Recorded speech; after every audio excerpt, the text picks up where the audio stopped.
നിന്റെ മാതിരി ബോഡിയുള്ള ഒരാള് ആനപ്പാപ്പാനെ നീ എവിടെയും കാണിച്ചു തരുമോ? ആന വിചാരിച്ച അതിന്റെ കുട്ടി വെച്ചിട്ടൊന്ന് കളിച്ചത്.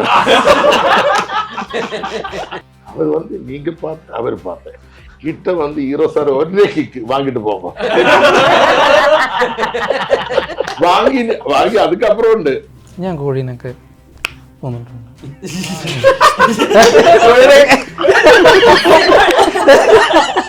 ജോണർ സ്പെസിഫിക് ആയിട്ടാണല്ലോ ഇപ്പൊ നമ്മൾ സിനിമ ഉണ്ടാക്കുക.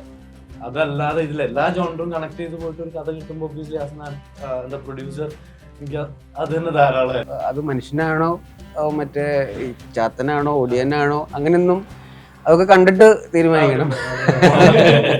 അങ്ങനെ വിടില്ല നിന്നെ. ഈ പറഞ്ഞിട്ട് പോയാ മതി. മെയിൻ പേടി മാസം ആദ്യം EMI.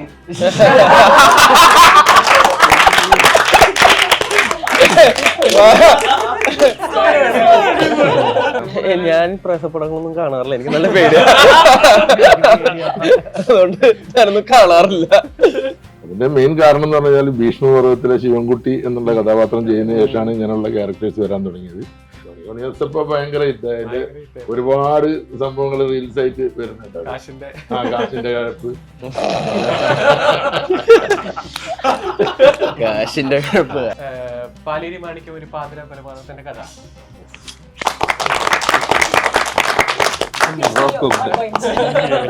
2 പ്രാവശ്യം മിസ്റ്റർ ഇന്ത്യ, 3 പ്രാവശ്യം മിസ്റ്റർ സൗത്ത് ഇന്ത്യ. എത്രയും പെട്ടെന്ന് പറഞ്ഞാൽ എത്രയും പെട്ടെന്ന് പോകും. ടീം നെല്ലിക്കാമ്പൊയിൽ നൈറ്റ് റൈഡേഴ്സ് ആണ് എന്റെ കൂടെ ഉള്ളത്. ഡയറക്ടർ നൗഫൽ അബ്ദുള്ള, പ്രൊഡ്യൂസർ സജിൻ, വിഷ്ണു അഗസ്ത്യ, മീനാക്ഷി, ശരത് സഭ, മാത്യു തോമസ്, റോഷൻ, മെറിൻ, അബുക്ക, എല്ലാവർക്കും welcome to Q studio. Thank you so much. So നമുക്ക് ഈ നെല്ലിക്കാമ്പൊയിൽ നൈറ്റ് റൈഡേഴ്സ് ഇപ്പോഴാണ് കൂടുതലും ഫെമിലിയർ ആയി തുടങ്ങിയത്. തുടക്കുന്നത് നൈറ്റ് റൈഡേഴ്സ് ആയിരുന്നു. നൈറ്റിന്റെ കഥയാണ് തുടങ്ങുന്നത്. ഞാൻ ഡയറക്ടറി വെച്ച് തുടങ്ങാം. എഡിറ്റർ ആയിരുന്നു ആൻഡ് ഡയറക്ടർ ഡെബ്യൂ ആണ്. എന്താണ് ആക്ച്വലി ഈ നെല്ലിക്കാമ്പൊയിലെ നൈറ്റ് റൈഡേഴ്സ്? ചെറുപ്പത്തിലോ കേട്ട് വളരുന്ന കഥകളില്ലേ പേടിപ്പിക്കണേ, അതുപോലെ പിന്നെ കുറെ വിശ്വാസങ്ങളും അന്ധവിശ്വാസങ്ങളും ഒക്കെ ഉള്ള ഒരു ഫിക്ഷണൽ വില്ലേജ് ആണ്. അപ്പോൾ അവിടെ നടക്കുന്ന കുറേ സൂപ്പർ നാച്ചുറൽ പരിപാടികളും അതിനോടനുബന്ധിച്ചിട്ട് ആ നാട്ടിലെ ചെറുപ്പക്കാർ ഒരു കാറ്റഗറി ആളുകൾ എന്നുള്ളതല്ല, എല്ലാ കാറ്റഗറി ആളുകളും ഉള്ള ഒരു സ്ഥലമാണ്. അപ്പോൾ ഒരു മിസ്റ്ററി, ത്രില്ലർ, റൊമാൻസ് എല്ലാം ടച്ച് ചെയ്തുകൊണ്ട് പോകുന്ന ഒരു 2 മണിക്കൂർ ഒരു പാക്കേജ് ആണ്. സത്യം പറഞ്ഞു കഴിഞ്ഞാൽ ഒരു എന്റർടൈനർ ആണ്. ഇതാണ് ഒറ്റവാക്കില് പറയുള്ളത്. ഇപ്പൊ ഞാൻ ട്രെയിലർ കണ്ട സമയത്തെ കുറെ എക്സൈറ്റിംഗ് ഫാക്ടേഴ്സ് ആ ട്രെയിലറിൽ ഉണ്ടായിരുന്നു. നമ്മളെ ടീച്ചർ കണ്ടായിരുന്നു, പാട്ട് ഇറങ്ങി, അത് വൈറലായിരുന്നു. അങ്ങനെ കുറെ ഫാക്ടേഴ്സ് ഇൻക്ലൂഡ് ചെയ്ത് ഇങ്ങനെ വെയിറ്റ് ചെയ്തിരിക്കുമ്പോഴാണ് ഞാൻ ട്രെയിലർ കാണുന്നത്. ഈ ട്രെയിലറിൽ എക്സൈറ്റ് ചെയ്യിപ്പിക്കുന്ന ഫാക്ടേഴ്സില് പീക്കിൽ നിൽക്കുന്ന ഏതോ ഒരു ജീവി, അത് മനുഷ്യനാണോ മൃഗമാണോ അതൊന്നും നമുക്ക് കാണാൻ പറ്റുന്നില്ല, പക്ഷെ പേടിപ്പിക്കുന്നുണ്ട്. അപ്പൊ ഈ പറഞ്ഞ സ്റ്റോറി ഇപ്പൊ പറഞ്ഞില്ല, നമ്മുടെ ചെറുപ്പകാലത്തോ അല്ലെങ്കിൽ കുട്ടിക്കാലത്തൊക്കെ കേട്ട് വളർന്ന കഥകളിൽ നിന്ന് ഇൻഫ്ലുവൻസ്ഡ് ആയിട്ട് ഇപ്പൊ ഇത് അങ്ങനെ എന്തെങ്കിലും ത്രെഡ് ഉണ്ടോ ചൈൽഡ്ഹുഡിൽ നിന്നുള്ള? ഇല്ല, അത് നമുക്കൊക്കെ അറിയണ, അത് എന്താന്ന് വളരെ വ്യക്തമായിട്ട് പറഞ്ഞു കഴിഞ്ഞാൽ പെട്ടെന്ന് ഓപ്പൺ ആയി പോകും. പക്ഷെ നമ്മുടെയൊക്കെ നാടുകളിൽ നടക്കുന്ന ഇൻസിഡൻസ് നമുക്കൊക്കെ പരിചയമുള്ള കാര്യമാണ്. ഇതിലെ ഒരു മെയിൻ കോർ ഏരിയ എന്ന് പറയുന്നത്. അപ്പോൾ അത് മനുഷ്യനാണോ മറ്റേ ചാത്തനാണോ ഒടിയനാണോ അങ്ങനെയൊന്നും അതൊക്കെ കണ്ടിട്ട് തീരുമാനിക്കണം. ഇനി ഞാൻ ചോദിക്കാനുള്ളത് ഈ ടീമിനെ കുറിച്ച്. അപ്പൊ ക്യാമറ റോൾ ചെയ്യുന്നതിന് മുമ്പ് തന്നെ ഇവിടെ വന്നിരുന്നപ്പോ ഓരോരുത്തർ അങ്ങോട്ടും ഇങ്ങോട്ടും കയറി കയറ്റുന്നു, വിശേഷങ്ങൾ പറയുന്നു, വർത്താനം പറയുന്നു. എങ്ങനെയുണ്ടായിരുന്നു ഈ ടീമിനെ? ഭയങ്കര അടിപൊളിയായിരുന്നു. ഞാൻ ഭയങ്കര എൻജോയ്. ഇപ്പൊ നേരത്തെ പറഞ്ഞ എനിക്ക് ഞാൻ സ്പോട്ട് എഡിറ്റിംഗ് ഒക്കെ ആയിട്ട് ആദ്യം കുറെ നാളുകൾ അങ്ങനെയായിരുന്നു. അതല്ലാതെ എനിക്കൊരു ഡയറക്ടർ അസിസ്റ്റന്റ് ആയിട്ട് നിന്നിട്ട് സംവിധായകന്റെ അസിസ്റ്റന്റ് ആയി നിന്നിട്ട് പഠിച്ചിട്ടുള്ള ഒരു പരിചയമില്ല.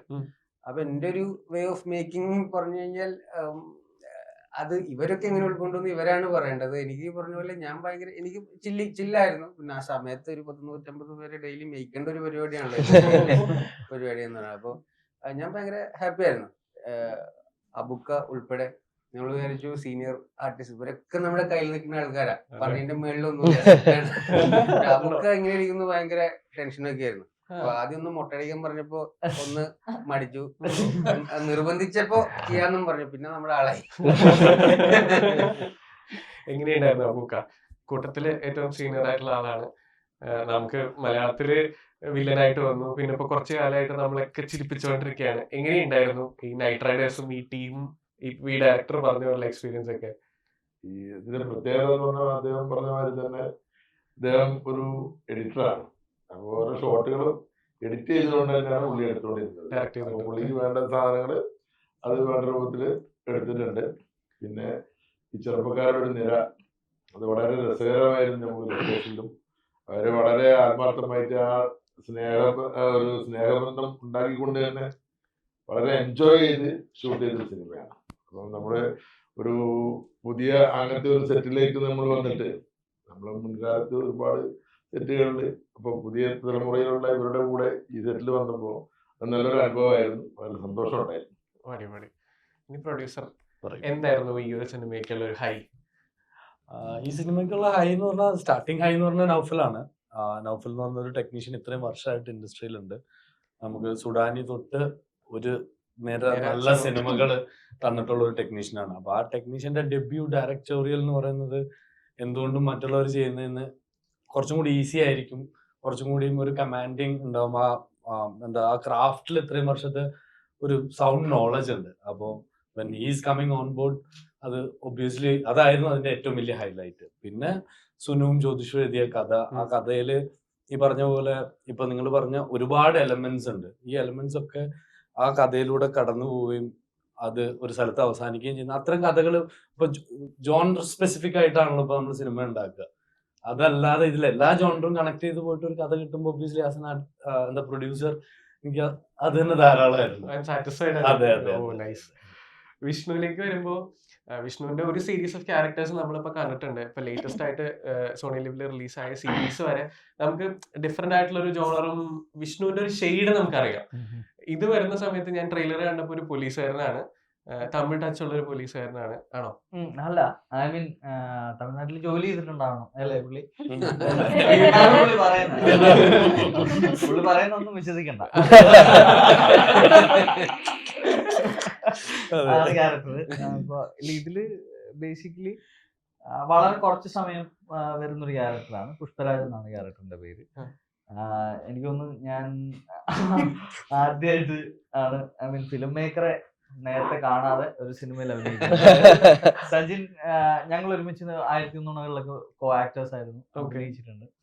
അപ്പൊ മച്ചാൻ പ്രൊഡ്യൂസ് ചെയ്യുന്ന ഒരു പടത്തില് മച്ചാൻ ഭയങ്കര ട്രസ്റ്റ് ഉള്ള ഡയറക്ടർ. അപ്പൊ ഇതിലൊരു രസമുള്ളൊരു പരിപാടി. ആ സമയത്ത് കൂടുതലും അഗ്രഷനും വയലൻസിനും ഒക്കെയാണ് ആളുകൾ വിളിച്ചുകൊണ്ടിരുന്നത്. അപ്പൊ അതുകൊണ്ട് ഒരു ഹ്യൂമർ ഫ്ലേവറിലുള്ള ഒരു സംഭവമാണ്, നീ വന്ന പ്ലേ ചെയ്താൽ നല്ലതായിരിക്കും എന്ന് പറഞ്ഞു. അപ്പൊ അങ്ങനെ അവിടെ സെറ്റിൽ വന്ന് നമസ്കാരം ഞങ്ങൾ പരിചയപ്പെടുന്നത്, ഞങ്ങളത് കഴിഞ്ഞ് സെറ്റായി. അപ്പൊ അതാണ് എനിക്ക് ഈ സിനിമയിലെ അനുഭവം. പിന്നെ വന്ന് കുറച്ച് ദിവസം കൊണ്ട് തന്നെ വന്നപ്പം തന്നെ ഇവിടുത്തെ ബാക്കി ആക്ടേഴ്സ് എല്ലാം ഭയങ്കര ജെല്ലായിരുന്നു അങ്ങോട്ടും ഇങ്ങോട്ടും. ഞാൻ സഭയോടാണ് നേരത്തെ വർക്ക് ചെയ്തേക്കുന്നത്, ബാക്കി എല്ലാവരും എനിക്ക് പുതിയായിരുന്നു. പക്ഷെ വളരെ പെട്ടെന്ന് ജെല്ലാവുകയും എന്താ പറയുന്നത്, ഭയങ്കര സൗഹൃദം ഉണ്ടായി. അപ്പാർട്ട് ഫ്രം ഫിലിം എവിടെ എന്താന്നൊക്കെ വിളിച്ചു ചോദിക്കത്തൊക്കെ ഒരു സ്ഥലം വന്നു. അതാണ് വിളിച്ചു ചോദിക്കാറില്ലല്ലോ. അതെന്താ കാര്യം?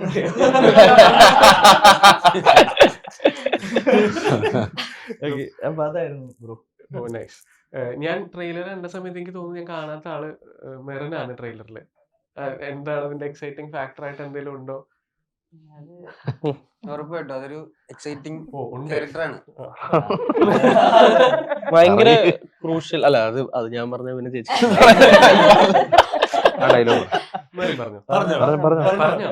ക്യാരക്ടറിന്റെ നെയിം ചോദ്യ എന്നാണ്. എനിക്ക് കൂടുതലൊന്നും പറയാൻ പറ്റില്ല.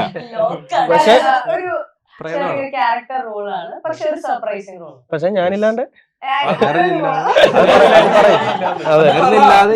ഇന്റർവ്യൂല് പറഞ്ഞേക്കുന്ന ശബ്ദം എന്റെ ചേച്ചിയാണ് ചോദ്യ ചേച്ചി.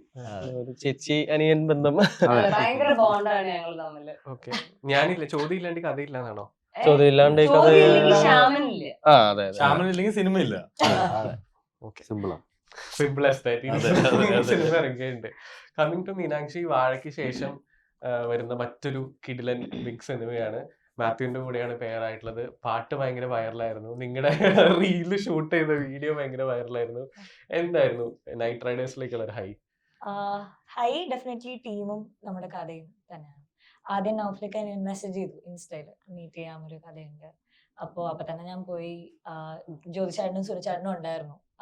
അവര് നല്ല അടിപൊളിയായിട്ടാണ് ഇത് നരേറ്റ് ചെയ്തത്. അപ്പൊ തന്നെ ഞാൻ ഇന്നായി പടത്തില്. ആ ഗ്രാമം നമുക്ക് കേൾക്കാൻ ആഗ്രഹിക്കുന്ന കഥകളില് ഒരു മുത്തശ്ശി കഥ ഇപ്പൊ നേരത്തെ പറഞ്ഞ പോലെ തന്നെ ഭയങ്കര സൂത്തിങ് ആൻഡ് റിഫ്രഷിംഗ് ആയിട്ടുള്ള ഒരു ഫീലാണ് കിട്ടിയത്. അപ്പൊ തന്നെ ഞാൻ റെഡി, ഓക്കെ ചെയ്യാം. ആൻഡ് വാഴയില് കഴിഞ്ഞിട്ട് എനിക്ക് ടോം ബോയ്സ് പരിപാടി കഴിഞ്ഞ് ഒരു ഫെമിനിൻ എനർജി ത്രൂ ഔട്ട് ചെയ്യുന്ന ഒരു ക്യാരക്ടറാണ്. അപ്പൊ അതിനുവേണ്ടി കുറെ ഒരു ടീം മെനക്കെട്ടിട്ടുണ്ട്. മെൽവിയാണ് കോസ്റ്റ്യൂം ചെയ്തേക്കുന്നത്, മേക്കപ്പ് ചെയ്ത റോണിക് സേട്ടൻ, ഇവരുടെ എല്ലാവരുടെയും ഒരു ഇൻപുട്ടിലാണ് ധന്യ എന്ന് പറയുന്ന ഒരു ക്യാരക്ടർ ഫോം ആയത്. ഇപ്പുറത്തേക്ക് വരുമ്പോ അല്ലല്ല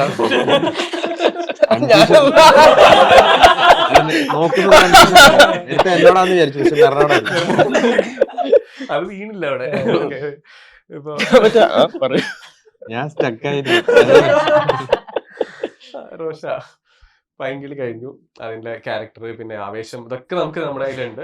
ഇവിടെ വരുന്ന സമയത്ത് എനിക്ക് തോന്നുന്നു മാത്യു ചെയ്യുന്ന ക്യാരക്ടറിന്റെ ഫ്രണ്ടാണ് ശരത്തും, പാട്ടിൽ നമുക്ക് കാണാൻ പറ്റുന്നുണ്ട്. എന്തായിരുന്നു ക്യാരക്ടറിന്റെ ഹൈയും സിനിമയുടെ ഹൈയും ഒക്കെ? ശരിക്കും ഞാൻ തുടക്കക്കാരനാണല്ലോ, അപ്പൊ ഞാൻ ആവേശം ചെയ്തു, അത് കഴിഞ്ഞ് പൈങ്കിളി ചെയ്തു, അത് കഴിഞ്ഞ് നേരെ വരുന്ന നൈറ്റ് റൈഡേഴ്സിലേക്കാണ്. അപ്പൊ ശരിക്കും ഇത് കഥ പറയാനായിട്ട് നൗഫലൊക്കെ വന്നപ്പോ എനിക്ക് കഥയേക്കാൾ ഉപരി പുള്ളിയുടെ കൂടെ വർക്ക് ചെയ്യണം എന്നുള്ളൊരു ആഗ്രഹമായിരുന്നു ഏറ്റവും കൂടുതലുള്ള. കാരണം എനിക്കറിയാം, നേരത്തെ ഈ കഥ പറയാൻ വരുന്നതിന് മുമ്പ് തന്നെ നൗഫലൊക്കെ എനിക്കറിയാം, ആസ് എൻ എഡിറ്റർ അറിയാം, കുറെ പടങ്ങൾ ചെയ്തിട്ടുള്ള ആളാണ്. അപ്പൊ അത്ര എക്സ്പീരിയൻസ് ഉള്ള ഒരാളുടെ കൂടെ വർക്ക് ചെയ്യാൻ, അതാണ് ഫസ്റ്റ് തോന്നിയ ഹൈ. അത് തന്നെയാണ് ഡയറക്ടർ. പിന്നെ കഥ ആസ് യൂഷ്വൽ അടിപൊളി തന്നെ ആയിരുന്നു. വേറെ ഒന്നും നോക്കേണ്ടി വന്നില്ല, നൗഫലൊക്കെ ട്രസ്റ്റ് ചെയ്തു ആ പ്രോസസ്സിൽ. മാത്യുവിന്റെ ഫ്രണ്ട് ആയിട്ടാണ് അതെ, അഭിനയിക്കുന്നത്. മാത്യുവിന്റെ ഫ്രണ്ടായിട്ടാണ് അഭിനയിക്കുന്നത്. കണ്ണൻ എന്നാണ് ക്യാരക്ടറിന്റെ പേര്. ആ നാട്ടിൽ തന്നെ ഉള്ള ഈ നെല്ലിക്കാമ്പൊയിലിൽ തന്നെ അവിടെ തന്നെ ജീവിക്കുന്ന, അവിടുത്തെ ഒരു സ്റ്റൈലൊക്കെ പിടിച്ചിങ്ങനെ കവലയിലൊക്കെ ഒരു കാര്യമില്ലാതെ ഒതുങ്ങി കെട്ടി ഇങ്ങനെ കണ്ണൻ കൂട്ടുകാരുടെ കൂടെ ആ ഒരു ഫ്ലോയിൽ ഇങ്ങനെ ജീവിച്ചു പോകുന്ന ആള്. എന്നാൽ എല്ലാ ഇമോഷനിലും കൂടെ ഉണ്ടാവും. ശരത്തിലേക്ക് വരുമ്പോ ഇപ്പൊ ലേറ്റസ്റ്റ് ലോകയുണ്ട്. ലോകയിലേക്ക് ഞാൻ വരുന്നതിന് മുമ്പ് നമുക്കൊരു ഷെയ്ഡ് ഓഫ് ക്യാരക്ടേഴ്സ് ഉണ്ട്. ഞാൻ നേരത്തെ വിഷ്ണുവിനെ പറഞ്ഞ പോലെ അത് ബ്രേക്ക് ചെയ്തൊരു ഇതായിരുന്നു ലോക. ഇവിടെ വരുമ്പോ നമ്മുടെ നൈറ്റ് റൈഡേഴ്സിൽ വരുമ്പോ എന്തൊക്കെയാണ് ശരത്തിന്റെ എക്സ്പെക്ടേഷനും അതും ഞങ്ങൾ എക്സ്പെക്ട് ചെയ്യേണ്ട കാര്യങ്ങളും ക്യാരക്ടറിന്റെ ഹൈയും?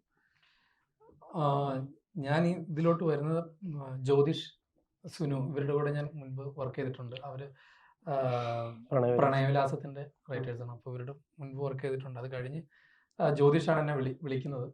ഇടയ്ക്ക് വിളിച്ചിരുന്ന സമയത്ത് ഇതിന് മുൻപ് വേറെ ഏതൊക്കെ പ്രൊജക്റ്റ് അവർ എഴുതിക്കൊണ്ടിരിക്കുന്ന സമയത്തും നമ്മളോട് ഇങ്ങനെ ഒരു പ്രൊജക്റ്റ് ഉണ്ട് നമുക്ക് ചെയ്യാന്നൊക്കെ ഇങ്ങനെ പറഞ്ഞുകൊണ്ടിരുന്നു. ഒരു ദിവസം ഈ നൈറ്റ് റൈഡേഴ്സിന്റെ കഥ പറയാൻ വേണ്ടിയിട്ട് ജ്യോതിഷ് വിളിച്ച് സ്ക്രിപ്റ്റ് അയച്ചു തന്നു. ഒരു ഇതിന്റെ ഫസ്റ്റ് ഡ്രാഫ്റ്റ് അവരോട് അയച്ചു തന്നപ്പോൾ തന്നെ ഞാൻ സ്ക്രിപ്റ്റ് വായിച്ചിട്ട് ഭയങ്കര എക്സൈറ്റഡ് ആയിരുന്നു സ്ക്രിപ്റ്റിൽ തന്നെ. പിന്നെ നൗഫൽക്ക് ആണ് ഡയറക്റ്റ് ചെയ്യുന്നത്. എങ്ങനെയാണ് ഇതിൻ്റെ പ്രൊഡ്യൂസർ ടീംസ് വലിയ പരിപാടിയാണ് ചെയ്യുന്നത്, ഇവരൊക്കെയാണ് ലീഡ് ചെയ്യുന്നത്, ഹീറോസ് ഇവരൊക്കെയാണെന്ന് പറയുന്ന സമയത്ത് ഭയങ്കര ആയിട്ട് എന്തായാലും നമ്മൾ കൂടി ഇതിൻ്റെ ഭാഗമാക്കണം, അങ്ങനത്തെ പരിപാടി തന്നെയായിരുന്നു. പിന്നെ അതിനുശേഷം ഇവരെയൊക്കെ വന്ന് മീറ്റ് ചെയ്തു.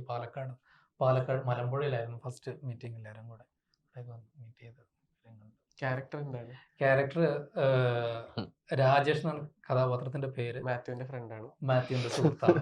നമ്മൾ നാട്ടിൻപുറത്തൊക്കെ കണ്ടിട്ടുള്ള നമുക്ക് സുപരിചിതമായിട്ടുള്ള ആൾക്കാരെ പോലെ തോന്നിക്കുന്ന ഒരാളാണ് രാജേഷും. പ്രത്യേകിച്ച് ആൾക്ക് ലക്ഷ്യബോധങ്ങളൊന്നും ഇല്ല. വീട്ടിലെ അമ്മേനെ തൊഴിലുറപ്പ് വിട്ടിട്ട് കാര്യങ്ങൾക്കൊക്കെ അവരെ അഭിമാനിയാണ്. എന്നാ പിന്നെ എന്താണ് ജോലിക്ക് പോടാന്നൊക്കെ പറയുന്നവർക്ക് മറുപടിയായിട്ട് അയാൾക്ക് ഒരു ഓട്ടോയുണ്ട്. എന്നാ പിന്നെ അയാൾ അങ്ങനെ ഓട്ടോ ഓടിക്കുന്നുണ്ടോ നിങ്ങളുടെ കൂടുതൽ എന്റെ ഫ്രണ്ട്സ് ആയിരിക്കും അവരുടെ പേഴ്സണൽ ആവശ്യങ്ങൾക്ക് വേണ്ടിട്ട് ഓടിക്കുന്നത്. ഇനി മാത്യുവിന്റെ ക്യാരക്ടറും അതിന്റെ ഹൈയും ഒക്കെ ഉണ്ടായിരുന്നു. ക്യാരക്ടറിന്റെ പേര് ശ്യാം എന്നാണ്. കണ്ണന്റെയും രാജേട്ടന്റെയും ഫ്രണ്ട്സ് ആണ്. ശ്യാമിനെ പറ്റി, ശ്യാം ഈ മലമ്പുഴ മംഗലാപുരത്തുനിന്ന് എഞ്ചിനീയറിംഗ് ഒക്കെ പരീക്ഷയൊക്കെ എഴുതി നാട്ടിലേക്ക് വരുവാണ്. അപ്പം നേരെ വന്ന് ഫ്രണ്ട്സിന്റെ കൂടെ ചില്ല് ചെയ്യുക, അപ്പോഴാണ് കുറെ ഇൻസിഡന്റുകൾ സംഭവിക്കുന്നതും അതെല്ലാം ചേർന്ന് ടാക്കിൾ ചെയ്യുന്നതും പരിപാടികളാണ്. എനിക്ക് ഇവന്റേതായ കുറച്ച് പ്രശ്നങ്ങൾ ഉണ്ട് ഇവന്, അവനെ അതെങ്ങനെ ഓവർകം ചെയ്യുന്നു എന്നുള്ളതാണ് ശ്യാമിന്റെ ഒരു ജേണി. ശ്യാമിനുള്ള പ്രശ്നങ്ങൾ, അത് കാരണം വരുന്ന കോൺസിക്വൻസുകളും അതെങ്ങനെ അവൻ ഫേസ് ചെയ്ത് മറികടക്കുന്നുണ്ടോ ഇതാവോ എന്നൊക്കെ ഉള്ളതാണ് ശ്യാമിന്റെ ഒരു ജേണി. ഈ മീനാക്ഷി ട്രെയിലറിൽ പറയുന്ന ഏറ്റവും ധൈര്യമുള്ള ആള് ശ്യാമാണോ? ആവാം. ശ്യാം വന്നിട്ടാണ് നാട്ടില് പല പ്രശ്നങ്ങളും നടക്കുന്നത്. അങ്ങനെയും ആവാം. ഈ കൂട്ടത്തിൽ ഇപ്പൊ ഞാൻ ട്രെയിലർ കണ്ട സമയത്ത് പിന്നെ ഒരു കാര്യം എനിക്ക് മനസ്സിലായെന്ന് വെച്ചാൽ ഒരുപാട് ഈ പറഞ്ഞ പോലെ ഒരുപാട് ഇവന്റ്സ് നടക്കുന്നുണ്ട്. ഈ ഇവന്റ്സിന്റെ ഇടയിൽ നടക്കുന്ന പല സംഭവങ്ങളാണ് ഈ സിനിമയിൽ ലിങ്ക് ചെയ്ത് കൊണ്ടുവരുന്നത്. ഇപ്പൊ ഞാനിപ്പോ ഈ പറഞ്ഞ പോലെ ഹൊറർ സീരീസ് ആയാലും ഇങ്ങനത്തെ കാര്യങ്ങളൊക്കെ. സോ ഇങ്ങനത്തെ ഈ ഹാപ്പനിങ് ആയിട്ടുള്ള ഈ ഇവന്റ്സ് ഷൂട്ട് ചെയ്യുന്ന സമയത്തും സെറ്റും അതിന്റെ കാര്യങ്ങളൊക്കെ എങ്ങനെയുണ്ടായിരുന്നു? ഞാൻ അബുക്കേന്ന് തുടങ്ങാം. സെറ്റ് ഗംഭീര സെറ്റായിരുന്നു. ഇത് പാലക്കാട് സെറ്റ് ഇട്ട് തന്നെയായിരുന്നു. അത് ഒരു ഏരിയയില് കംപ്ലീറ്റ് പാലക്കാടായിരുന്നു. കോയമ്പത്തൂരും. അത് ഒരു ഗ്രാമമാണ്. പക്ഷെ എന്നിരുന്നാലും അത് സിനിമയ്ക്ക് വേണ്ടിയിട്ട് ഒന്നും കൂടി ആ ഒരു പഴക്കമുള്ള ഒരു ഗ്രാമമായിട്ട് തന്നെ അത് ചെയ്ത് അതിലാണ് ഷൂട്ട് ചെയ്തിട്ടുള്ളത്. രാത്രിയും പകലും ഒക്കെ ഷൂട്ട് ഉണ്ടായിരുന്നു. നൈറ്റ് റൈഡേഴ്സ് എന്ന് പറഞ്ഞു കഴിഞ്ഞാൽ പകലും ഉണ്ട് കഥ. ഈ ഇതിന്റെ അനന്തര ഫലങ്ങളും കാര്യങ്ങളും സംസാരിക്കുന്നതും അതൊക്കെ പകലാണ്. പക്ഷെ കൂടുതൽ രാത്രിയാണ് നമുക്ക് കുറച്ച് പേടിക്കാനുള്ളത്. രാത്രി എപ്പോഴും പേടിക്കുന്ന സംഭവം രാത്രി തന്നെയാണല്ലോ ഉണ്ടാവുക. അങ്ങനെയുള്ളതുണ്ട്. പിന്നെ എന്താ പറയേണ്ടത്, ഇവരുടെ പിന്നെ അതുപോലെ ലവ് സീനൊക്കെ നല്ല ഗംഭീര സീനാണ്. പാട്ടുകൾ പിന്നെ റോഷന് സഭ ഇവര് ഫ്രണ്ട്സ് കൂടിയിട്ടുള്ള നല്ലൊരു വൈബായിരുന്നു. സെറ്റ് കഴിഞ്ഞ് കഴിഞ്ഞാൽ പിന്നെ സിനിമയുടെ കഥയിലേക്ക് വരുമ്പോൾ ഹൊറർ ടച്ചുകൾ ഉണ്ട്. നമുക്ക് എന്തൊക്കെ പറഞ്ഞാലും എന്തെങ്കിലും കാര്യത്തിലൊക്കെ നമുക്ക് പേടിയുണ്ടാവും. ഈ രാത്രി ഇത്ര ഡിസ്റ്റൻസ് വരെ പോവാ, അല്ലെങ്കിൽ ഒരു ഇരുട്ടുള്ള റൂമിൽ പോയി ലൈറ്റ് ഇടുക, അങ്ങനെ പല രീതിയിൽ പേടിയുണ്ടാവും. അവർക്ക് പേടിയുണ്ടോ? എനിക്ക് പേടിയൊക്കെ ഉണ്ട്. പേടിയില്ലാത്ത മനുഷ്യരല്ലേ. മനുഷ്യരാകുമ്പോൾ എല്ലാ വികാരങ്ങളും ഉണ്ടാവും. പേടിയും ധൈര്യവും എല്ലാം ഉണ്ടാവും. അങ്ങനെയാണെങ്കിൽ അബുക്ക് എന്താണ് ഏറ്റവും കൂടുതൽ പേടി? എനിക്ക് ഏറ്റവും കൂടുതൽ പേടി ആനയാണ്. ആന എന്നെ അടിച്ചത് ഒരിക്കല് ചന്ദ്രോത്സവം എന്നുള്ള സിനിമയ്ക്ക്. ആ സമയത്ത് അത്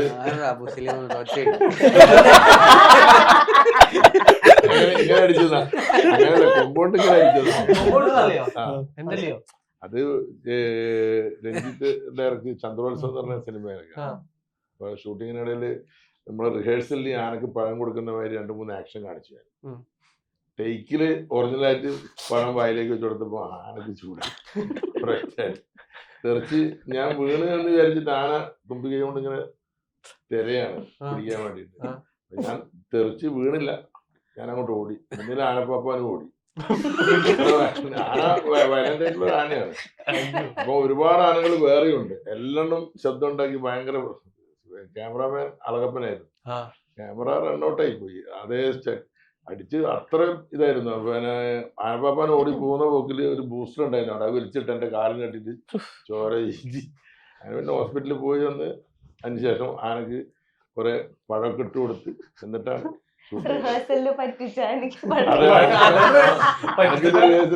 അതുമല്ല, കുറച്ച് കുഴപ്പക്കാരനായിട്ടുള്ള ഒരു ആനയായിരുന്നു അത്. ഈ ചെവിയിൽ വടി വെച്ച് നിർത്തുന്നത് ഈ കുഴപ്പം കൂടെ എടുത്തുള്ള ആനക്കാണ്. അതൊന്നും സിനിമക്കാർക്ക് അറിയില്ലല്ലോ. എനിക്കും അറിയില്ല. അതുപോലെ അപ്പൊ അത് അന്ന് പിന്നെ ഇതേമാതിരി ഫ്ലാഷ് ന്യൂസ് ആയിട്ട് വന്നു ഇങ്ങനെ അബു സലീമിന് തട്ടി പരിക്കുന്നത്. അപ്പൊ ശ്രീരാമേട്ട അത് കഴിഞ്ഞപ്പോ കുറച്ച് കഴിഞ്ഞപ്പോ വിളിച്ചപ്പോ എന്നോട് പറഞ്ഞ്, അബു സലീം ഈ ആനയുടെ അടുത്തൊക്കെ പോകുമ്പോഴും ആനപ്പാപ്പാനെന്നും പറഞ്ഞ് നീ പോയാല് നിന്റെ മാതിരി ബോഡിയുള്ള ഒരാള് ആനപ്പാപ്പാനെ നീ എവിടെയും കാണിച്ചു തരുമോ? ആന വിചാരിച്ച അതിന്റെ കുട്ടി വെച്ചിട്ടൊന്ന് കളിച്ചത്.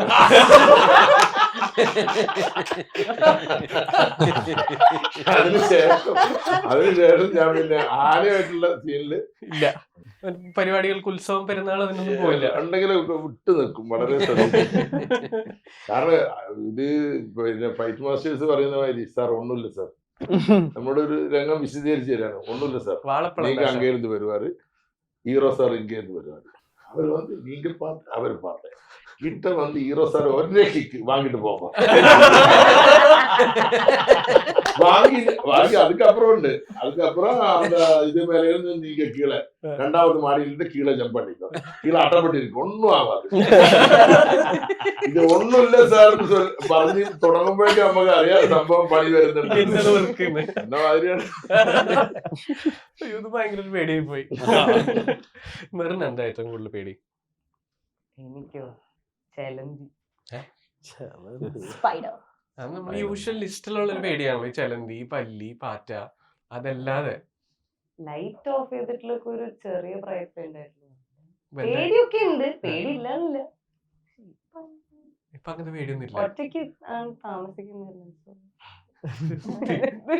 തീരെ പേടിയില്ലാത്ത ആളാന്ന് തോന്നുന്നുണ്ട്. അതെ ആളെ ചുറ്റിപ്പറ്റിയാണ് കഥയും പോകുന്നത്. അതെ അതെ. അതെ. അയ്യോ അങ്ങനൊന്നുമില്ല, ചെറിയ റോളായിട്ട് ചുറ്റിപ്പറ്റിയൊന്നും. But very important. കഴിയുമ്പോ നമ്മളെ പുള്ളിക്കാരന് ഓർക്കും. ഉറപ്പായിട്ടും മെറിനില്ലാണ്ട് ഈ സിനിമ ഇല്ല. അനുമാനിക്കാം. ഓക്കെ. മെറിന് തീരെ പേടിയില്ല. റോഷന്റെ ബിഗ്ഗസ്റ്റ് ഫിയർ? ഇല്ല, കുറെ പേടികളുണ്ട്.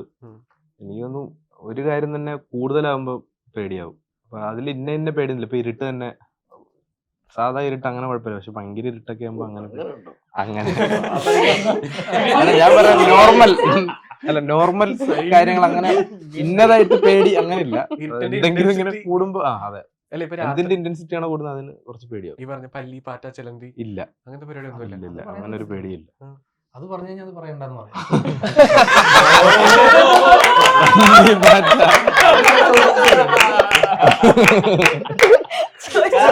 കാരണം സഭ കണ്ടുവച്ചിരുന്ന അത് ലിസ്റ്റ് പിടിച്ചോണ്ടിരിക്കുക. എന്തിന്റെ പേര് പറയും? എനിക്ക് പേടിയില്ല. തീരെ പേടിയില്ല. എനിക്ക് ഇങ്ങനത്തെ ചോദ്യങ്ങളെ കുറിച്ച് പേടിയാണ്. എനിക്ക് ഈ ലൈറ്റ് ഒക്കെ ഓഫ് ചെയ്യാൻ ചിലപ്പം ഇപ്പൊ നമ്മളൊരു സ്ഥലത്ത് നിന്ന് ഇരുട്ടുള്ള സ്ഥലത്തൊക്കെ പോയിട്ട് അല്ലെങ്കിൽ അങ്ങനെ എല്ലാം ഓഫ് ഒക്കെ ചെയ്ത് പെട്ടെന്ന് അങ്ങ് ഓടി അങ്ങനത്തെ ഈ ഹൈറ്റിന് പേടി, വെള്ളത്തിന് പേടി? വെള്ളം കുറച്ച് പേടിയാണ്. ക്ലോസ്ഡ് സ്പേസ് ഇല്ല അങ്ങനത്തെ ഒന്നുമില്ല. ശരത്തിന്റെ പേടി എന്താ? എല്ലാം പറഞ്ഞത്. അതേപോലെ തന്നെ ഹൈറ്റ് പേടിയാ, ഓവർ സ്പീഡ് പേടിയാ,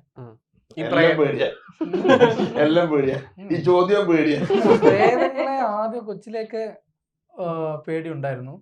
പിന്നൊരു സമയത്ത് പ്രേതങ്ങൾ അങ്ങനെ ഒന്നും ഇല്ല എന്നുള്ളൊരു ഇതായി. പിന്നെ ഇപ്പൊ ഇരുട്ട് അതുകൊണ്ട്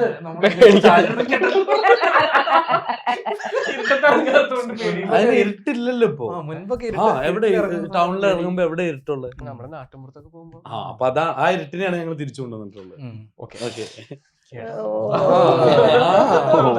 അതാണ് പോയിന്റ്. ബ്ലഡ് പേടി ഇല്ല, അങ്ങനത്തെ ഒന്നുമില്ല. ഞാൻ കോഴീനൊക്കെ കൊന്നിട്ടുണ്ട്.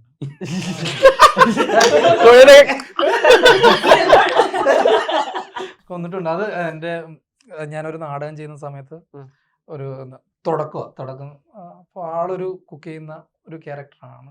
കുറച്ച് പ്രായമായിട്ടുള്ള ഒരു പ്രാചീന നാടകത്തിന്റെ തുടക്കമാണ് അല്ലെങ്കിൽ വർക്ക് ചെയ്ത് തുടങ്ങുന്നത്? അല്ല, ഒരു പ്ലേയുടെ. ഓക്കെ. എന്റെ ഇതില്ല. അപ്പം അത് ഈ പ്രോസസ്സിന്റെ ഭാഗമായിട്ട് ആ കോഴീനെ കൊന്നിട്ട് തന്നെ ഇപ്പം ആചാര അപ്പൊ ഞങ്ങൾക്ക് ഇത് വെറുതെ അതിന്റെ കർമ്മല്ല, അതിനുശേഷം ഞങ്ങൾ കറി വെക്കാൻ വേണ്ടിട്ട് തന്നെയാണ് കൊന്നത്.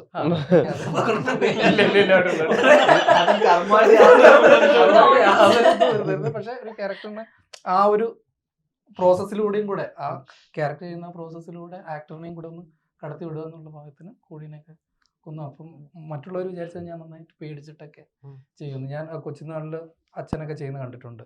വീട്ടിലത്തെ കോഴീനെയൊക്കെ വിഷു അങ്ങനത്തെ പരിപാടികൾക്കൊക്കെ കറി വയ്ക്കുന്ന സമയത്ത് അച്ഛനൊക്കെ ചെയ്യുന്നു. അപ്പം അതിങ്ങനെ കണ്ടിട്ട് ഇവര് വിചാരിച്ചു എന്നെ കൊണ്ട് പറ്റില്ലായിരിക്കും, പക്ഷെ ഞാൻ കുക്ക് ചെയ്യും.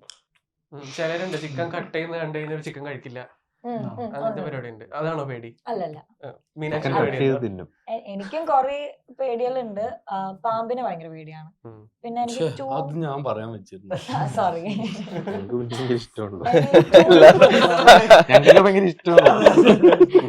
2 വീലേഴ്സ് ഭയങ്കര പേടിയാ. ഓടിക്കാനും ബാക്കിൽ ഇരിക്കാനും ഭയങ്കര പേടിയാ. അത് അല്ല, അതിനുശേഷം ഇവൾക്ക് ഒരുപാട് പടം വന്നത്. സത്യത്തിൽ എനിക്ക് ബൈക്ക് ഓടിക്കാൻ അത്ര വശമില്ല, എനിക്ക് പേടിയാണ്. വാഴ കഴിഞ്ഞ് വന്ന റോളുകളോ ഹയാബൂസ ഓടിച്ചു അല്ല അത് എന്റെ ഫ്രണ്ട്സ് കുറെ പേര് ആക്സിഡന്റ് ഒക്കെ ഇപ്പൊ റീസെന്റ് തന്നെ എന്റെ ഒരു ബെസ്റ്റ് ഫ്രണ്ട് വീണിട്ട് അങ്ങനെ അതെനിക്ക് പേടിയാണ്. ഞാൻ ഇതേപോലെ നേരത്തെ റോഷൻ പറഞ്ഞ പോലെ നമ്മൾ പണ്ട് വീട്ടിൽ എന്തെങ്കിലും സാധനങ്ങളൊക്കെ മേടിക്കാൻ നിന്നിട്ട് ഒരു കടയിൽ പോയി തിരിച്ചു വരുന്ന വഴി ഒരു സമയം വരെ ഭയങ്കര ധൈര്യം, ഏതെങ്കിലും ഒരു പർട്ടിക്കുലർ പോർഷൻ കാണും, ആ പോർഷനിൽ ആ ഒരു സ്പേസിനെ ആയിരിക്കും ചിലപ്പോൾ പേടി. പിന്നെ വെള്ളം പേടിയാ, 1-2 വട്ടം മുങ്ങിച്ചാണ് ആരൊക്കെ രക്ഷപ്പെടുത്തുക. പക്ഷെ ഇപ്പൊ നന്നായിട്ട് നീന്തലൊക്കെ പഠിച്ചു. ഇപ്പൊ ഞാൻ കുറച്ച് ഇപ്പൊ ഒരു പടത്തിന് ചെയ്തിട്ടുണ്ട്, അറിയില്ല. എനിക്ക് പാമ്പാണ്. പാമ്പ് മാത്രമേ പേടിയുള്ളൂ. പാമ്പ് ഹൈറ്റ്, പാമ്പ് ഓടിച്ചിട്ടിട്ടുണ്ട്. അതിനുശേഷം സ്വപ്നമൊക്കെ കാണും. അത് നമ്മള് ചെറുപ്പത്തില് കുട്ടിക്കാലത്ത് നമ്മുടെ നാട്ടില് വേനൽക്കാലം ആകുമ്പോ തെങ്ങിന് വെള്ളം അടിക്കുക എന്ന് പറയും, പറമ്പിൽ മൊത്തം. അങ്ങനെ പൈപ്പ് എടുത്ത് വെള്ളം അടിച്ചോണ്ടിരിക്കുമ്പോ അതിൻ്റെ ഉള്ളിൽ നിന്ന് പാമ്പ് ചാടി വന്ന് ആ പാമ്പിനെ കണ്ട് പേടിച്ച് ഓടിയിട്ടുണ്ട്. അപ്പൊ അതിനുശേഷം അല്ലെങ്കിൽ പാമ്പ്, വട്ടി, ഈ സാധനങ്ങളൊക്കെ ഇവരില്ലാത്തതിനൊക്കെ പേടിയാ. ഇതിലാരെങ്കിലും പേടിയുണ്ടോ? അല്ല, ഇവർക്കൊക്കെ നല്ല വിവരമുണ്ട്. അല്ല, കൂളാണ്. ഡയറക്ടർ സാറിന്റെ ഇപ്പൊ ഹൊറർ സിനിമ എടുത്തു. ഹൊററല്ല, പല ജോണറുണ്ട്. പോയിന്റ് എന്താണ് ഏറ്റവും വലിയ ബിഗ്ഗസ്റ്റ് ഫിയർ? സത്യം പറഞ്ഞ പേടികളൊക്കെ നമ്മള് അതിജീവിച്ചിട്ടുണ്ട് ഒരു അല്ലേ. ഇപ്പൊ മെയിൻ പേടി മാസം ആദ്യം EMI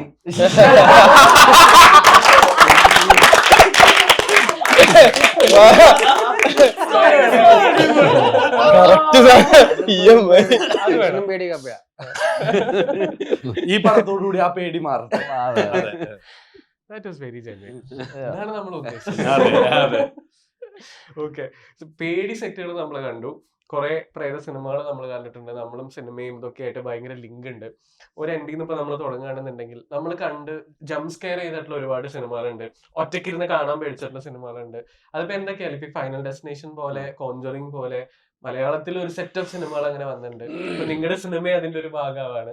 സോ ആസ്കിങ് യു, ഏറ്റവും കൂടുതൽ കണ്ട് പേടിച്ചിട്ടുള്ള ഒരു സിനിമ, അല്ലെങ്കിൽ എനിക്കിപ്പോ അതിരുന്ന് കാണാനുള്ള ധൈര്യം ഇല്ല. ഞാന് എന്റെ കുട്ടിക്കാലത്ത് ഇന്ദ്രിയം കണ്ടിട്ട് ഭയങ്കരമായിട്ട് പേടിച്ചിട്ടുള്ള ഇന്ദ്രിയം, അത് ആ പ്രായത്തിന്റെയും കൂടെയാണ് അത്. പക്ഷെ ഭയങ്കരമായിട്ട് എനിക്ക് ഭയങ്കര ആ സമയത്ത് ഭയങ്കരമായിട്ട് പേടിച്ചേക്ക ഒരു സിനിമ ഇന്ദ്രിയം. കറക്റ്റാ. എനിക്ക് ഭൂതകാലം, അത് എനിക്ക് ഭയങ്കര പ്രശ്നമാണ്. അത് കഷ്ണമായിട്ടാണ് കണ്ടതും. എനിക്കത് ഒട്ടും എടുക്കാൻ പറ്റിയിട്ടില്ല, പിന്നീട് കാണാനും പറ്റിയില്ല. അതിന്റെ ഇമോഷണലും മൊത്തത്തിൽ പ്രശ്നമാണത്. എനിക്ക് ആകെ പേടിയായി കയ്യിൽ നിന്ന് പോയിട്ടുള്ള പരിപാടിയാണ്. ഭൂതകാലം ഭയങ്കര പ്രശ്നമുള്ള പടം കാണണം.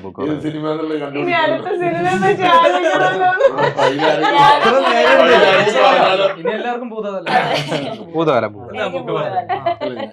എനിക്ക് പേടി വന്നത് എക്സോസിസ്റ്റ് 77 മദ്രാസ് വെച്ചിലെ കാണുന്നത്. ഈഗ തിയേറ്റർ എന്ന് പറഞ്ഞ ഒരു ഒഴിഞ്ഞൊരു ആ സിനിമ വിട്ടിട്ട് നമുക്ക് അവിടെ നടന്നു വരാൻ പേടിയായിരുന്നു.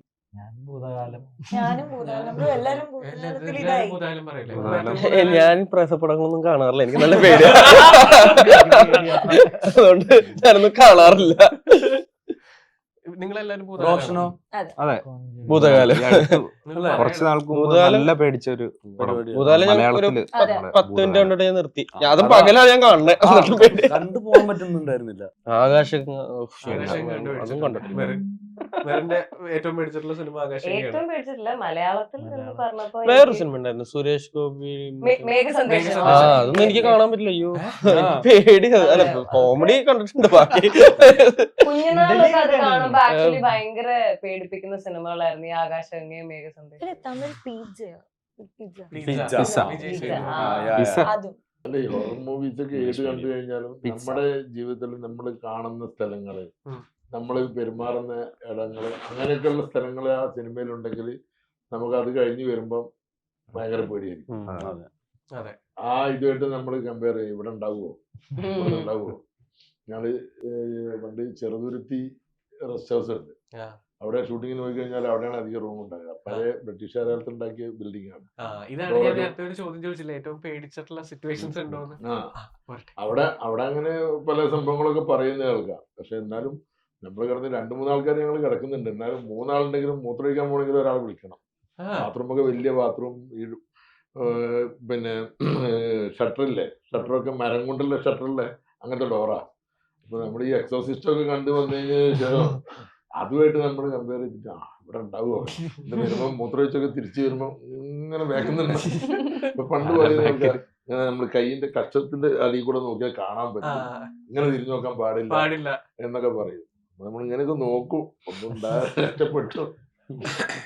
ഞാൻ നേരത്തെ ചോദിച്ച ക്വസ്റ്റൻ അതായത് നമ്മുടെ നാട്ടിലൊക്കെ നമ്മൾ പറഞ്ഞു കേട്ടിട്ടുള്ള ഒരു കഥ ഉണ്ടാവും. ഞാൻ ഒരു എക്സാമ്പിൾ പറയാം. എന്റെ നാട്ടിൽ പറഞ്ഞു കേട്ടിട്ടുള്ള, ഞാൻ ഒരു 5ാം ക്ലാസ്സിലൊക്കെ പഠിക്കുന്ന സമയത്ത് യഥാർത്ഥമായിട്ട് നടന്നു എന്ന് ആൾക്കാർ പറയുന്ന ഒരു സംഭവമാണ്. അതായത് എന്റെ വീടിന്റെ അവിടെ നിന്ന് ഒരു 3 കിലോമീറ്റർ അപ്പുറത്ത് ഒരു അരുത്തുപോക്കല്ല ആണെന്ന് തോന്നുന്നു, എനിക്കറിയില്ല. എന്റെ സ്ഥലം ചാലക്കുടിയാ, അതിരപ്പള്ളി റൂട്ടിലാ. അപ്പൊ അവിടെ ഒരു ടേണിംഗ് ഉണ്ട്, എസ് പോലത്തെ ടേണിംഗ് ആണ്. ഈ ടേണിംഗിൽ ഒരു കാവുണ്ട്. ഈ സ്ഥലത്തോടൊന്നും രാത്രി അധികം ആൾക്കാർ പോവില്ല, കാരണം എന്തുകൊണ്ട് എന്നുള്ളൊരു ബിലീഫ് ഉള്ളതുകൊണ്ട്. ഒരു പ്രാവശ്യം സമയം എന്തോ 2 മണി സംതിങ് ഒരു ഓട്ടോ ഡ്രൈവർ ഒരാളെ ഡ്രോപ്പ് ചെയ്യാൻ വേണ്ടി ഈ വഴി പാസ് ചെയ്ത് പോയി കഴിഞ്ഞാൽ ആളെ ഡ്രോപ്പ് ചെയ്ത് തിരിച്ചു പോകുന്ന വഴി ഈ ഓട്ടോ ഡ്രൈവർ ഒരാൾ കൈ കാണിച്ചപ്പോ പുള്ളി ഇത് കണ്ടില്ല, എന്തോ ഒരു ലൈറ്റിലൊക്കെ സീരിയസ് ആണ്. ഇത് ശരിക്കും കുറെ കേട്ടിട്ടുണ്ട്. ഇത് ഇങ്ങനത്തെ കഥ എന്റെ ഒരു കാവിലുണ്ട്. കൊല്ലത്തും ഇങ്ങനെ ഞാൻ കേട്ടിട്ടുണ്ട് ഒരു കഥ. ഓട്ടോ പാലത്തിൽ വെച്ച ഒരാൾ കൈ കാണിച്ചു, എന്നിട്ട് പുള്ളി കൈ കാണിച്ചു നിർത്തി. പുള്ളി അത് കണ്ടില്ല, നിർത്തി കഴിഞ്ഞപ്പോ പാസ് ചെയ്ത് കഴിഞ്ഞാൽ നിർത്തി കഴിഞ്ഞ് പുള്ളി നോക്കി. അപ്പൊ ആളടുത്തേക്ക് നടന്നു വന്നു, ഇന്ന സ്ഥലത്തേക്ക് പോവാണ്ട് ഡ്രോപ്പ് ചെയ്യുമെന്ന് വെച്ചു. അപ്പോ ഒരു സ്ത്രീ ആയിരുന്നു. പുള്ളിക്കാരി കയറി പണ്ട് ഓട്ടോയില് മറ്റേ ബാക്കിലേക്ക് കൈയിട്ട് തിരിക്കുന്ന ഒരു സെറ്റപ്പ് ഉണ്ട്. പുള്ളിക്കാരൻ കൈയിട്ട് തിരിക്കാൻ വേണ്ടി ബാക്കിലേക്ക് കൈ ഇട്ടപ്പോ പുള്ളിക്കാരന്റെ മേത്ത് ആദ്യം തട്ടി കഴിഞ്ഞപ്പോ പിന്നെ പുള്ളി തിരിഞ്ഞു നോക്കി, പുള്ളിക്കാരി അവിടെ ഇല്ല. പുള്ളിക്കാരൻ എന്നിട്ട് കുറെ കാലം ഇങ്ങനെയായിരുന്നു എന്നാണ് ഞാൻ പറഞ്ഞു കേട്ടിട്ടുള്ളത് എന്റെ നാട്ടിൽ. അങ്ങനെ കുറെ കാലം പുള്ളിനെ ഹോസ്പിറ്റലിൽ കൊണ്ടുപോയത് അങ്ങനെയാണ്. കോമഡി ആയിരിക്കും. ഇത് പല ടൈപ്പിലാണ് ഞാൻ കേട്ട കഥ. മീനാക്ഷിയുടെ കഥയിൽ അങ്ങനെ ആയിരുന്നു. അതേപോലെ ഓട്ടോയിലൊക്കെ കയറി മറ്റേ ഈ ചോദ്യം ചോദിച്ചപ്പോ പറഞ്ഞു, ഇതേപോലെ ഒരാൾ വന്നിട്ട് ലിഫ്റ്റ് ചോദിച്ചിട്ട് ഓട്ടോയിൽ കയറി കുറച്ചൊരു പാലത്തിന്റെ മണ്ടയിലെത്തിയപ്പോ ഈ പെണ്ണെടുത്ത് ഒറ്റ ചാട്ടം, വെള്ളത്തിലോട്ട് ഒറ്റ ചാട്ടം. അപ്പൊ കഥ കേട്ടാണ് അപ്പൊ ഓട്ടോ ചാർജ്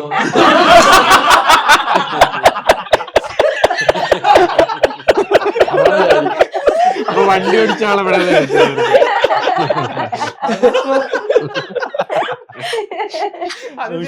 ചോദ്യം, ഇത്ര കഷ്ടപ്പെട്ട് രാത്രി ഓട്ടോ ഓടിയിട്ട് പൈസ ഉണ്ട്, ജീവൻ കിട്ടിയില്ലേ? അഥവാ അങ്ങനെ ഉണ്ടായിരുന്നെങ്കിൽ.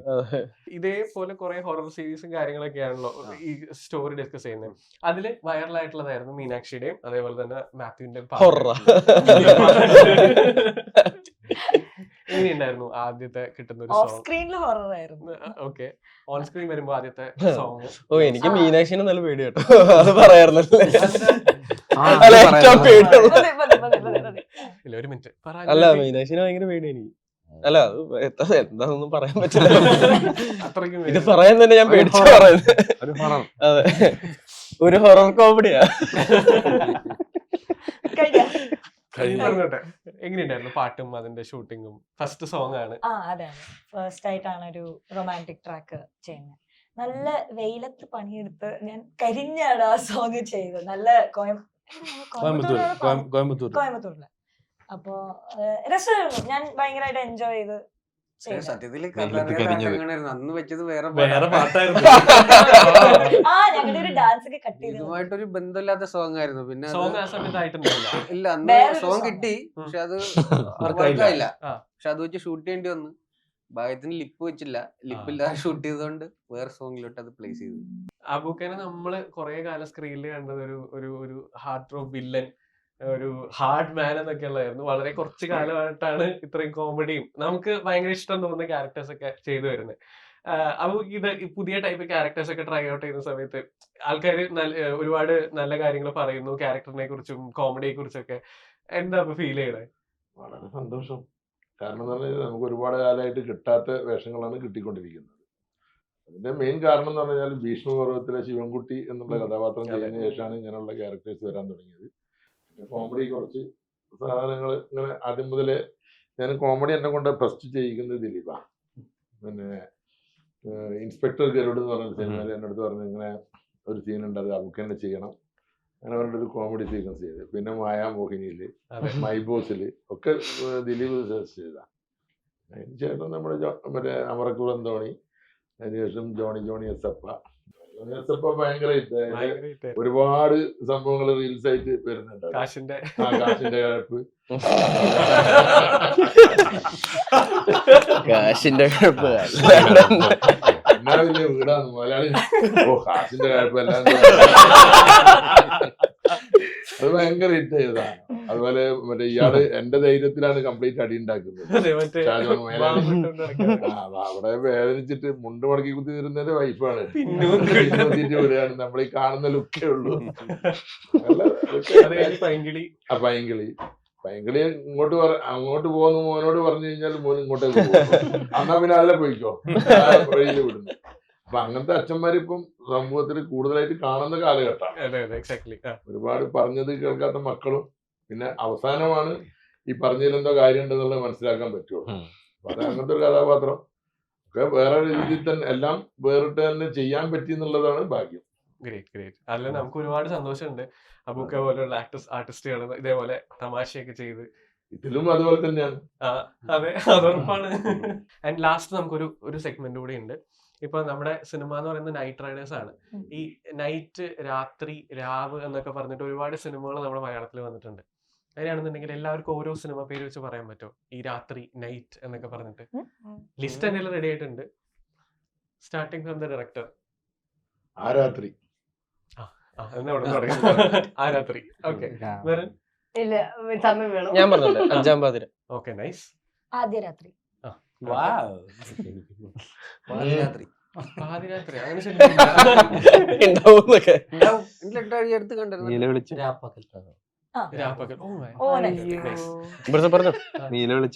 നീല വെളിച്ചം. രാത്രി വിളിച്ചല്ലേ. നമുക്ക് ഇവിടെ ലൈറ്റ് ഇട്ടാലും കിട്ടുമല്ലോ. അതില്ല, അതിപ്പോ ലൈറ്റ് ഓഫ് ആയി ഇട്ടായില്ലേ. Light of ചെയ്തിട്ടല്ലേ. ശരിയല്ലേ, തള്ളിക്കളഞ്ഞ.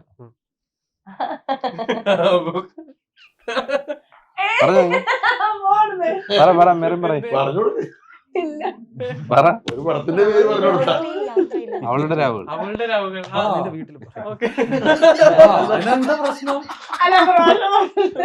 ഞാൻ പറഞ്ഞല്ലോ.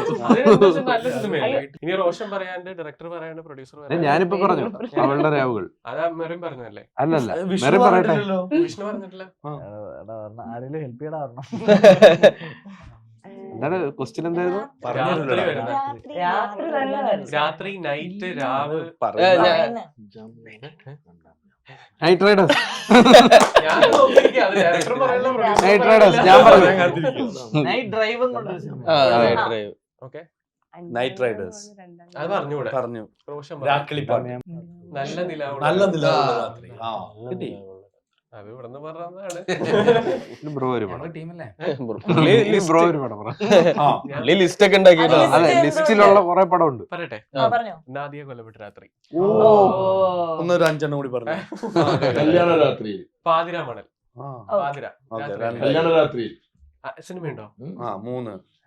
അതില്ല, പ്രേതായിട്ടാ. അബുക്കനെ വിശ്വസിക്കുന്നു. കല്യാണ രാത്രി. ആദ്യ രാത്രി ഉണ്ടല്ലോ. ആ രാത്രി ഒരെണ്ണം കൂടി പറ. പാലേരി മാണിക്യം, ഒരു പാതിര കൊലപാതകത്തിന്റെ കഥ.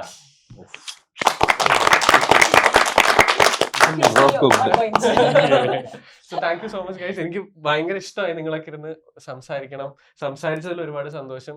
ഇതേ വൈബ് തന്നെയായിരിക്കും എനിക്ക് തോന്നുന്നു ഷൂട്ടിങ്ങിന്റെ സമയത്തൊക്കെ ഉണ്ടായിട്ടുണ്ടാവുക. അതേ വൈബ് തന്നെ സിനിമയിൽ ഉണ്ടാവും. Thank you so much. Cinema വൻ സക്സസ് ആവട്ടെ. Thank you. അല്ല, ഒന്നുകൂടി അത് മൊത്തത്തിലൊരു കൺക്ലൂഷൻ സിനിമയെ പറ്റി പറയാം. എല്ലാവരും കാണണം എന്നുള്ളത്. അങ്ങനെ വിടില്ല നിന്നെ.